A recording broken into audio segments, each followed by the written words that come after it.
이번 시간에 다루는 주제는 부활에 대한 교리입니다.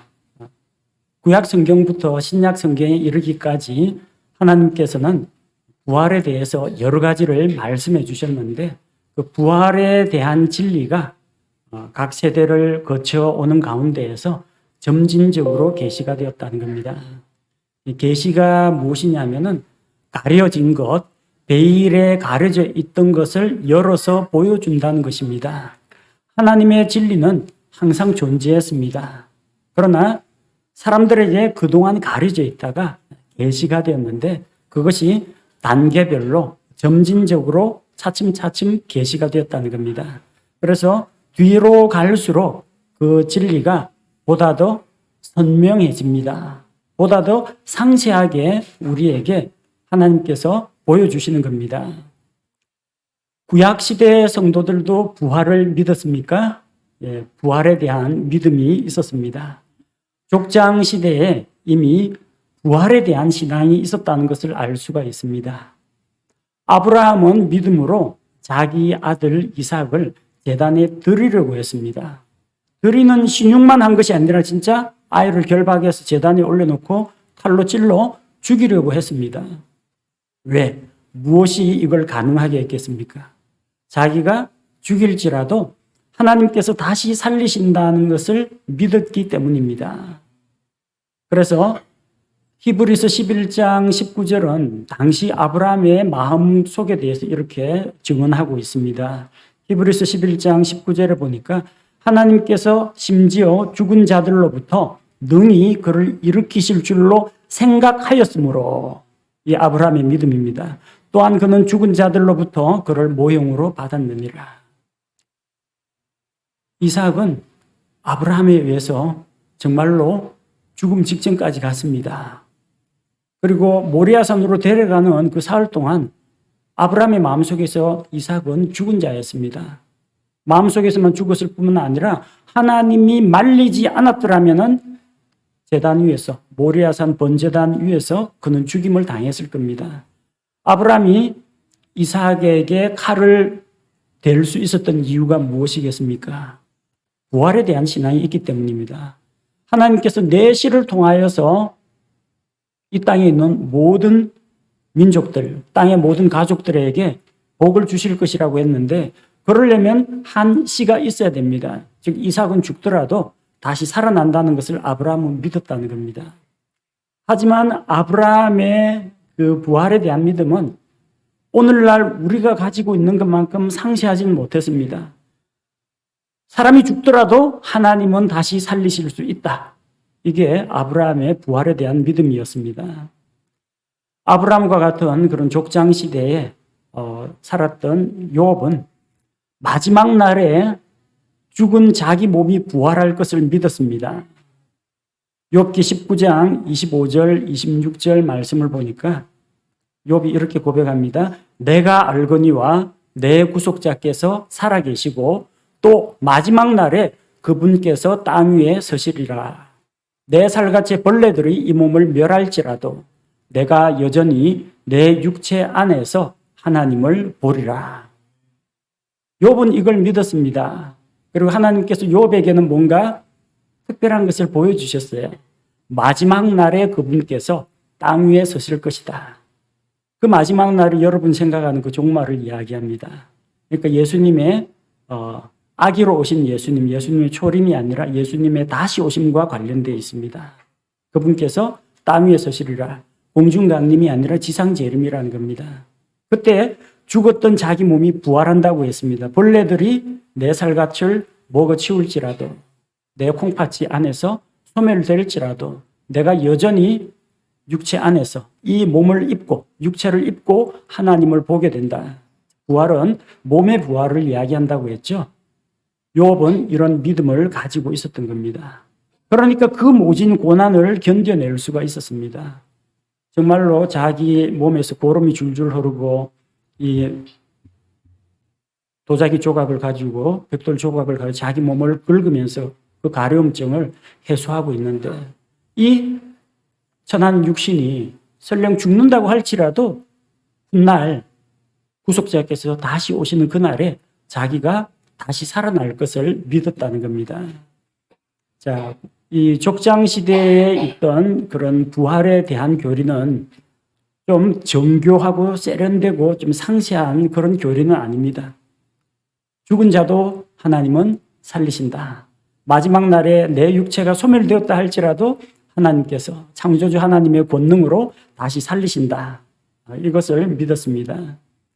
구약시대의 예언자들은 조금 더 점진적으로 한 걸음 더 나아간 부활에 대한 그런 진리를 알고 있었습니다.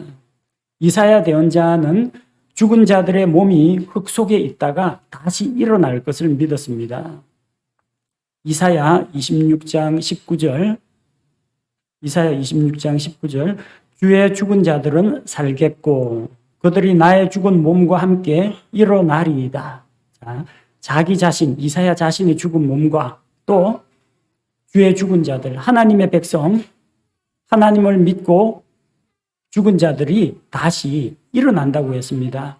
흙 속에 거하는 자들아, 너희는 깨어 노래할지어다. 흙 속에 거하는 자들아, 자, 땅에 묻힌 자를 이야기합니다. 너희는 깨어. 자, 죽음이라는 것은 몸이 잠든 상태입니다. 근데 다시 깨어 노래할지어다. 주의 이슬은 채소의 이슬 같으니 땅이 죽은 자들을 내놓으리로다. 죽어 묻힌 자들이 시체가 다 분해되었다고 할지라도 흙 속에서 다시 일으켜진다는 것을 이사야 예언자는 믿었습니다. 구약시대 예언자 가운데 다니엘이 있죠. 다니엘도 부활을 믿었습니다. 다니엘 12장 2절 말씀을 보면 다니엘 12장 2절 땅의 티끌 속에서 잠자는 자들 중에 많은 사람이 깨어나 얼마는 영존하는 생명에 이르고 얼마는 수치와 영존하는 치욕에 이르며 이사야 예언자의 기록보다 다니엘 예언자의 기록이 조금 더 상세합니다. 왜냐하면 다니엘 12장 1절에 마지막 날에 큰 환란이 있고 내 백성 다니엘의 백성이 그 고난, 환란 가운데서 구출될 것을 이야기했습니다. 그리고 다니엘 12장 2절이 나옵니다. 이것은 무엇을 말합니까? 환란기가 끝난 이후에 구약 성도들이 부활한다는 것을 보여줍니다. 그리고 죽은 자들이 일어난다라고 했는데 다니엘은 한 걸음 더 나아가서 두 종류의 부활이 있다는 것을 알았습니다. 하나님께서 그에게 보여주신 겁니다. 자, 티끌 속에 잠자는 자들 가운데에서 사람들이 일어나는데 얼마는 영존하는 생명에, 얼마는 수치와 영존하는 치욕에 이르게 될 것이다. 죽은 자가 다시 살아나는데 영광의 부활이 있고 수치스러운 부활이 있다는 겁니다. 의인의 부활이 있고 악인의 부활이 있다는 겁니다. 또 이것은 이 부활이 단순히 현재의 이 상태 몸 그대로 부활하는, 그러니까 물질적인 현재 이 육체를 입고 있는 이런 몸이 아닌 뭔가 새로운 몸이라는 걸 알 수가 있어요. 왜냐하면 영존하는 생명이라고 했어요. 영존하는 치욕이라고 했습니다. 우리 이 몸은 영존하지 않죠. 영원하지 못합니다. 병들고 늙고 쇠하고 죽습니다. 그러나 다니엘이 말한 그 부활의 몸은 죽었다가 다시 일어나서 어떻게 됩니까? 영존하는 생명에 들어간다고 했습니다. 현재의 육체와는 뭔가 좀 다른 그런 부활이 있다는 걸 믿었습니다. 단순히 죽은 자가 다시 살아나는 그 소생의 개념이 아닙니다. 새로운 몸으로 부활하는 걸 말합니다. 그것도 부활은 두 종류가 있다라는 것을 이야기했습니다. 신약 시대로 오면은 신약 시대의 복음서라든지 서신서를 통해서 또 요한계시록을 통해서 우리는 조금 더 부활에 대해서 한 걸음 더 나아간 하나님의 진리를 볼 수가 있습니다. 예수님께서 오셔서 친히 부활에 대해서 말씀해 주셨기 때문입니다.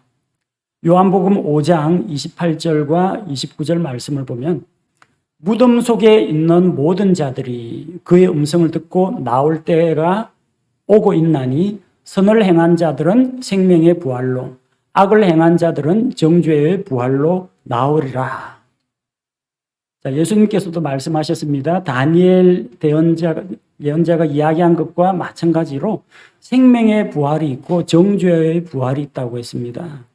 자, 이것은 무덤 속에 있던 자들, 그러니까 몸이 죽었던 자들이 그 음성을 듣고 나올 때가 다가오고 있는데 두 종류의 부활이 있다는 겁니다. 생명의 부활이냐 아니면 정죄의 부활이냐. 사도 바울도 공회 앞에서 자기가 믿는 부활 신앙을 고백했습니다. 어려운 자들과 불의한 자들의 부활이 있다고 했습니다. 사도행전 24장 15절 말씀을 보니까 그것은 곧 죽은 자들의 부활, 즉 의로운 자들의 부활과 불의한 자들의 부활이 있으리라는 것입니다. 의로운 자들의 부활 그리고 불의한 자들의 부활, 두 종류의 부활이 있다는 것이 신약 시대에 보면은 명쾌해집니다. 다니엘이 예언할 때는 얼마는 영존하는 생명에, 얼마는 수치와 영존하는 치욕에. 근데 누가 영존하는 생명이고 누가 영존한 치욕인지는 다니엘은 언급하지 않았습니다. 얼마는 이렇고 얼마는 이렇다 이야기했습니다. 근데 신약 시대에 와서는 이게 분명해지죠. 선을 행한 자들, 악을 행한 자들, 의로운 자들, 불의한 자들 각각 대상이 나뉘어져 있습니다. 의인의 부활과 불의한 자들의 부활로 나뉜다. 이걸 다니엘의 기록과 대조해 보면은 영존하는 생명의 부활은 누구의 몫입니까? 구원받은 의인들의 몫입니다. 영존하는 치욕에 이르는 것은 어떤 자들입니까? 불의한 자들의 부활을 말한다는 것을 알 수가 있습니다. 자, 얼마는 이렇고 얼마는 이렇습니다. 약간 모호하죠. 구약시대에 다니엘이 받은 계시는 여기까지였습니다. 그러나 신약시대에는 이것이 보다 더 분명해집니다. 그리고 고린도전서 15장에 가면 그보다 훨씬 더 분명하게 되죠. 영광스러운 몸으로 부활하게 되는데 죽지 않고 늙지 않고 쇠하지 않는 이 흙에 속한 몸이 아니라 하늘에 속한 몸으로 변화될 것을 고린도전서 15장에서 이야기하고 있습니다. 그리고 성경에서 하나님께서 주신 마지막 계시, 요한계시록에 이 부활에 대해서 이야기합니다. 부활이 첫째 부활이 있고 둘째 부활이 있다는 겁니다. 다니엘이나 이 복음서 사도행전에 기록된 것은 두 종류의 부활이라고 했죠. 근데 그 두 종류의 부활이 동시에 일어나는 것이 아니고 첫째 부활이 있고 둘째 부활이 있고 순서가 있다는 겁니다. 요한계시록에서 이게 조금 더 명확해집니다. 물론 고린도전서 15장에서도 부활의 차례, 순서에 대해서 언급을 하고 있는데 요한계시록에서는 이게 보다 더 정교하게 이야기합니다. 첫째 부활에 참여한 자들은 천년왕국에서 주님과 함께 영광과 안식을 누리게 된다. 첫째 부활에 참여하지 못한 자들은 어떻게 되느냐? 천년 동안 그들은 다시 살지 못하더라. 그 천년왕국이 이루어지고 첫째 부활에 참여한 자들이 천년왕국에 들어갑니다. 그 나머지 자들은 천년왕국에 들어가지 못하고 계속 지옥에 갇혀 있습니다. 그리고 천년이 끝나면 천년왕국 끝나고 나서 그들이 부활하게 된다는 겁니다. 그게 둘째 부활이고 불의한 자들의 부활이고 영원한 치욕에 이르는 부활입니다. 요한계시록 20장 5절 말씀해 보니까 요한계시록 20장 5절 그 나머지 죽은 자들은 그 천년이 끝날 때까지 다시 살지 못하였더라. 이것은 첫째 부활이니라. 우리는 예수 그리스도 다시 오실 때에 그리스도 안에서 죽은 자들이 먼저 일어나고 살아서 주님을 만나는 자들은 몸이 변화되어서 공중으로 채에 올라가서 하늘에서 주님과 함께 7년간을 보내게 됩니다. 부활한 자들입니다. 예수님 지상 재림하실 때 그때 환난기 중에 적그리스도의 핍박을 받아서 순교한 자들, 신앙 때문에 목숨을 잃은 자들이 부활해서 그리스도와 함께 다스리게 됩니다. 그리고 다니엘의 기록과 같이 환난기가 끝났을 때 욥기에 나오는 기록과 같이 구속자께서 땅 위에 서실 때, 지상 재림하실 때 구약 성도들의 몸이 부활하게 됩니다. 천년왕국 들어갑니다. 그 나머지 사람들은요, 지옥에 갇혀 있습니다. 불의한 자들은 지옥에 갇혀 있는데 천년이 지나면 지옥에서 몸을 입고 부활하게 됩니다. 그것은 영광의 부활이 아니라 정죄의 부활입니다. 정죄받기 위해서 큰 흰 왕좌 심판대 앞에서 자기들의 행한 것에 따라서 심판을 받게 됩니다. 그리고 영존하는 치욕을 받게 될 것이고 꺼지지 않는 불호수 속에 들어가게 됩니다. 요한계시록 20장 13절에 보면 이것이 정죄의 부활인 것을 알 수가 있습니다. 바다가 자기 속에 있던 죽은 자들을 내주고 또 사망과 지옥도 자기 속에 있던 죽은 자들을 넘겨주매 그들이 각각 자기 행위들에 따라 심판을 받았고, 그들은 심판을 받기 위해서 영원한 불호수 속에 들어가기 위해서 몸을 입고 부활하는 것입니다. 어려운 자도 영원하고 불의한 자도 영원합니다. 다만 어디에서 영원하느냐? 영원한 하나님의 왕국에서 영원한 교제와 복락을, 안식을 누리는 삶을 사느냐? 꺼지지 않는 불호수 속에서 영원한 고통과 형벌 속에서 영원이라는 시간을 보내느냐? 그런 차이점이 있다는 겁니다. 요한계시록을 통해서 보면 이 두 종류의 부활이 이렇게 순서가 있다는 겁니다. 첫째 부활과 둘째 부활 사이에는 적어도 1000년 이상의 시간 격차가 있다는 것을 알 수가 있습니다. 의인이나 불의한 자가 일제히 부활하는 것이 아니고요. 얼마는 이렇게 부활하고 얼마는 저렇게 부활하고 그런 게 아니고요. 예수 그리스도 안에 있는 자, 하나님을 믿었던 하나님의 백성, 예수 그리스도를 구원자로 믿고 순교당한 자, 첫째 부활에 참여한 자들이 먼저 부활하여 천년왕국을 누리고 천년왕국 끝난 이후에 죄인들, 지옥에 있는 죄인들에 대한 심판을 위해서 그들이 부활하게 된다는 것입니다. 자, 이렇게 하나님께서는 성경 말씀을 통해서 우리에게 부활에 대한 진리를 보여주셨습니다. 그것이 성경 기록들을 연대기적으로 살펴보면은 부활에 대한 진리가 점진적으로 계시되었다는 것을 알 수가 있습니다. 왜 하나님께서 이것을 한꺼번에 처음부터 끝까지 창세기나 이런 데서 한꺼번에 계시하지 않으시느냐? 아직까지는 하나님께서 정하신 때가 되지 않았기 때문입니다. 듣고 들으려고 하는 사람들의 마음이 준비가 되어 있어야 하고 예수님께서 십자가에 달려 죽으시고 부활하심으로써 부활의 첫 열매의 본을 보여주셔야 되고 교회 시대가 있어야 되고 각 시대에 필요한 말씀들이 있기 때문에 하나님께서는 조금씩 자신의 진리를 보여주셨습니다. 오늘을 살아가는 우리는 얼마나 행복한지 모릅니다. 구약시대 수많은 예언자들이 이것을 연구하고 해도 교회의 신비와 그리스도의 부활의 신비 이런 것들에 대해서 감히 생각지도 못했습니다. 그냥 예언의 말씀으로 주시니까 그 말씀을 기록하긴 했지만 자기들은 여기에 대한 종합적인 이해를 하지를 못했습니다.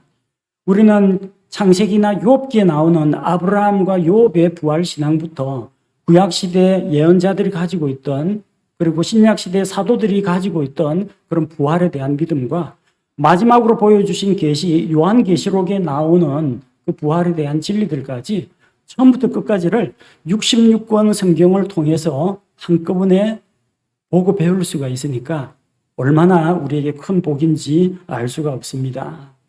그래서 우리에게 이런 부활에 대한 진리를 확실히 보여주셨으니까 뭘 하라고요? 이것을 믿어야 합니다. 부활이 있다는 것을 믿어야 합니다. 하나님은 죽은 자를 다시 살리신다는 것을 믿어야 합니다. 단순히 현재의 몸으로 부활하는 것이 아니라 영광스럽고 거룩하고 영원한 기쁨과 안식이 있는 그런 몸으로 부활한다는 것을 믿어야 합니다. 우리가 예수님 십자가에서 죽으시고 부활하신 것을 믿고 내가 그리스도와 함께 십자가에 못 박혀 죽고 그분과 함께 다시 일으켜진 것을 믿을진데 우리도 그분의 몸에 속한 자로서 그분의 영광스러운 부활에 함께 참여할 자라는 것을 믿고 마음속에 확신과 평안을 누리시기 바랍니다. 함께 기도하겠습니다. 하나님 아버지, 성경 말씀을 통하여 여러 시대에 걸쳐서 하나님께서 믿음의 조상들과 하나님의 사람들과 하나님께서 세우신 예언자들 또 사도들을 통해서 또 자신의 아들 예수 그리스도를 통하여 우리에게 하나님의 진리를 선포해 주신 것을 감사를 드립니다. 하나님의 진리가 점진적으로 우리에게 계시된 것을 보게 됩니다. 우리가 성경 말씀을 통해서 정말 이 부활이 막연한 어떤 꾸며낸 이야기나 사람들의 상상 속에서 나온 것이 아니라 하나님께 속한 진리라는 것을 우리가 믿고 확신할 수 있도록 성경에 기록하여 주시니 감사를 드립니다. 이 확실한 약속의 말씀과 진리의 말씀을 우리의 마음판에 새기게 하시고 또 마지막 시대를 살아가는 우리 성도들이 하나님 앞에서 이 확실한 부활에 대한 약속의 말씀과 진리를 붙잡고 평안한 마음 가운데에서 확신을 가지고 담대하게 이 세상을 살아가게 도와주옵소서. 예수님의 이름으로 기도합니다. 아멘.